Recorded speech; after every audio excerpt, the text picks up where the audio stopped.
Alright, what's going on, guys? Trev back again, here to bring you another video. This one's going to be doing another Walking Dead discussion topic video for today, followed by some Q&A questions leading up to the mid-season finale for The Walking Dead Season 8.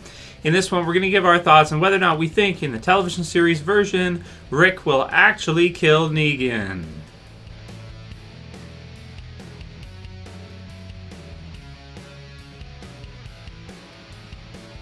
And spoiler warning for this one, if you guys aren't caught up for The Walking Dead, but also if you don't really want to know the details of what happens in The Walking Dead comic book series past this point. So in this one, we're going to give our thoughts on how we think that All Out War is going to be resolved or is going to end. Should the survivors win, will Rick keep to his word and actually kill Negan? Or will he kind of have some second thoughts here, or decide that that he won't do that? So yes, spoilers. And if you haven't seen some of the other videos this week, you could definitely watch one of those instead. If you don't want to know kind of the answer to this one, I'm going to be giving my thoughts based on the comic book series, its version, and then the TV series version. So with issue 174 this week coming out. Has a pretty big concentration on Negan. Spoiler warning, but he's on the damn cover. So it's, pretty easy to see. You go from issue 100 to 174. That's 74 great issues of Negan. He's mentioned a little bit earlier. And so he's been in the series for quite a while. So the TV series version, in some ways it is the same. If you look at characters like a lot of the Alexandrians, their fate is pretty much the same. If you look at the Andersons, like Jesse and her family, and Sam, and you guys remember their relationship with Rick, and then Carol as well there too, Cookie Monster and that kind of thing. So sometimes they go pretty much exactly the same way with the comics, and other times they kind of remix it. So for the TV series version, I feel like we're starting to see things be set up to pretty much be the same as far as the ending goes for how this is going to go. You're seeing Rick, who at the beginning of the season, he just wants to kill everybody, governor style, kill them all. But then afterwards, you kind of see him find the baby. You see some of the things happening here. You see Daryl kill Morales. And, I think it's really well set up here to start to kind of bring Rick to the other way, to where it's like, okay, maybe we don't need to kill everybody, and maybe we shouldn't kill everybody. So he still at this point is saying, at least to the Junkyard group, to the scavengers, that, leave Negan for him. He's going to be the one. He wants to be the one to kill Negan. Which kind of makes sense, but also in the premiere of this season, you see the red-eyed Rick scene where he says that his mercy has prevailed over his wrath. So is this a flash-forward scene to maybe the end of this season when him and Negan have their final confrontation or something, maybe a final fight near the end of the season to wrap up All Out War and kind of the epic conclusion for it? Should be very exciting if that's what they do. Will his mercy prevail over his wrath? So will he decide to show mercy to Negan, or will he actually kill Negan? Especially if there's some other deaths, in the meantime, leading up to, for example, tomorrow night with the mid-season finale, and later on this season, Rick may think twice about, killing people right away, and he may give people a chance. Maybe killing people is not the way to go. In the Walking Dead comic book series version, I felt like the decision for Rick not to kill Negan was it made sense, because basically what he decides to do is keep Negan alive so he can see how wrong he was for leading the way he did, and that Rick can kind of show him, and he wants him to be alive to see all the changes that Rick and the others are going to make, and how great the world can be to kind of truly defeat him. Killing him would be pretty easy and pretty quick. He wants to allow him to be there to see all of these things that they're going to do. The survivors and the saviors are going to do without him as the lead. So we'll have to see if the Walking Dead TV series will even get to the point where they interpret issue 174. Some people think it will, which would be like season 12 or 11 or something like that. It depends how they adapt it, but it'd be a few seasons from now. Some people think it's going to get there. Some people think it's not going to get there. Of course, JDM is a pretty in-demand actor, I want to say. He's got lots of shows he's worked on, movies. His role in Watchmen, and even in Batman v Superman, he was Thomas Wayne. So he's got a lot of parts. It's not like he really needs Walking Dead. He can get other roles without, I would say, any trouble at all, especially now that he's been Negan. His career is going to be even elevated further. So whether or not he wants to stay on the show for another, 3-4 seasons is a tricky question. But based on what we're seeing this season and how we're seeing things lead up, again, like I said, it's kind of spoilery here for me to give my thoughts on this, but at the end of the season, I think that we're going to see Rick show mercy to Negan, capture him, throw him in the cell that Morgan built, and have that kind of be the way everything went, as maybe a momentum to more. If Morgan's killed off this season as well too, that may give Rick even more reason to defeat Negan and lock him up, so to speak, and leave him there. Also, it could work for JDM as well too, because if he's locked up in a cell at Alexandria, then he could just kind of be there, and they don't have to have him in every episode. If JDM's got other shows he's working on or other projects, that'd probably be fine, and they could kind of incorporate him in some scenes here and there when they want to, and it could be pretty cool. So that's kind of what I'm thinking. I'm thinking that in this case, it's going to be closer to the comics than like a Dale remix or something like that. Or a Herschel remix. Some people think, Negan will be killed off at the end of the season. I don't think he will be. I think that they'll go kind of more conservative than that and go closer to the comics and have him be around for, several years to come. But, for a lot of that, be in the background, so he's not always at the forefront like he has been for the last couple seasons, where he's leading episodes, he's leading premieres, and things like that as an antagonist. I would think that he'll be there, but he'll kind of be just, here and there we'll probably see him. Maybe a few times a season for a couple seasons, something like that, like a couple episodes, maybe 3 or 4 at the max, where he just pops up.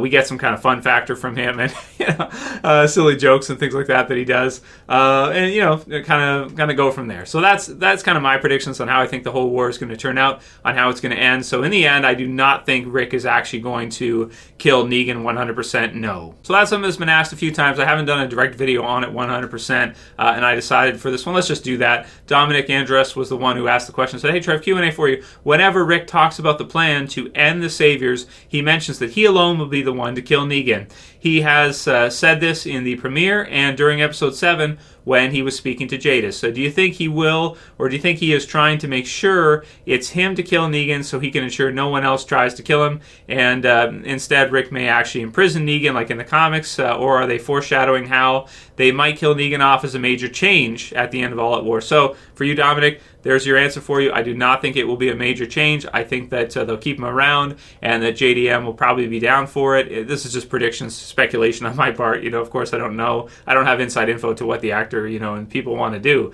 But based on that, especially the Red-Eyed Rick scene, that especially makes me think that, and they're setting it up more smoothly than they did in the comics. In the comics, it was kind of like a twist at the end that Rick didn't kill Negan, because we all expected him to, which was exciting anyway. With the TV series version, I feel like they're setting it up better to kind of create some doubt in Rick that this is the right way to go, which is to just kill everybody. And we'll have to see what happens with the captured saviors that are at the hilltop. Maybe they'll come in handy, at some point this season.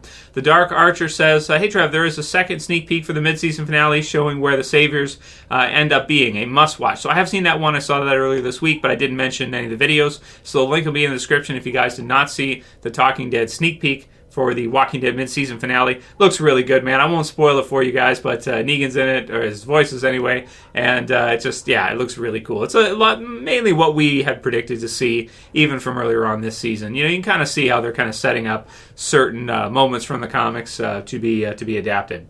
Next one is, "Hey Trev, do you think what happened to Morgan, or what do you think happened to Morgan and the other snipers? We saw the one hanging upside down, but we didn't find out what happened to the rest of them." So yeah, the rest of them were not answering when Rick called. I don't think Morgan is dead. I don't think the other snipers are all dead. Maybe a couple of them, like the one we saw. But for the others, I think what happened is Negan and the Saviors probably got into their vehicles and, took off, so they were probably being shot at as they were leaving. But I think that the others would have been like, "Oh shit, they're out." So they kind of, shot as much as they could, through their stuff, and then ran out and tried to get in any vehicles as fast as they could to maybe chase them down or find out where they're going or what's happening. I think that's what happened. I don't think Morgan is dead at this point. I think that him, Daryl, some of the others in and around, the vicinity of where the Saviors are. Maybe Daryl and the others are kind of back at Alexandria first, and Negan and the Saviors are heading out, so you might have Morgan and the others that are kind of trailing. You may have some kind of mix-up like that where we're not exactly sure which one's where.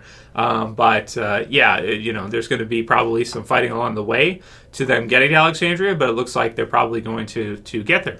Billie Jean says, hey Trev, Q&A, do you think they're trying to make us root for Dwight and hate Daryl? Everyone seems to be blaming everything on Daryl lately, especially since he decided to go against Rick's plan.